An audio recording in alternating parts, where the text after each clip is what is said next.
ஒரு ஊர்ல நாகம்மான்னு ஒரு படைத்தலைவன் இருந்தான். அவனுக்கு திடீர்னு குஷ்டரோக வியாதி வந்துருச்சு.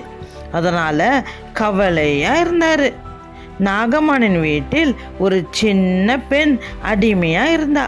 அவன் நாகம்மானின் மனைவிக்கு வேலையில உதவி செய்வா. அந்த சின்ன பெண் நாகம்மான் வியாதியில கஷ்டப்பட்டு இருந்ததை பார்த்தா. உடனே அந்த அம்மாவிடம், ஐயா, எங்க இஸ்ரவேல் தேசத்தில் உள்ள தீர்க்கதரிசியிடம் போனா குணமாயிடுவாருன்னு சொன்னான்.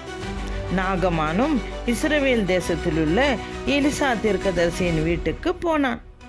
எலிசா ஒரு ஆளிடம் நாகமானை யோர்தானில் 7 தரம் மூழ்கச் சொல்லு என்று சொல்லி அனுப்பினார்.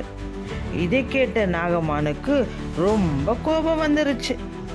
எலிசா என்னை தொட்டு சுகமாக்குவான்னு நினைச்சா யோர்தானுக்கு போய் முழுக சொல்றாரு கோபத்தோடு திரும்பி போனார்.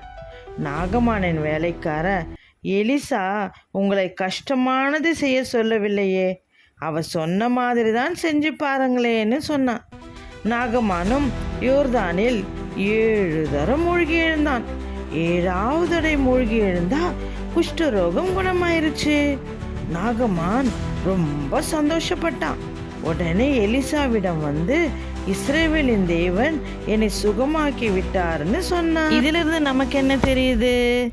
ஊழியக்காரங்க சொல்லும் கர்த்தருடைய வார்த்தைகளை கேட்டு கீழ்ப்படியும் போது நமக்கும் அற்புதங்கள் நடக்கும்.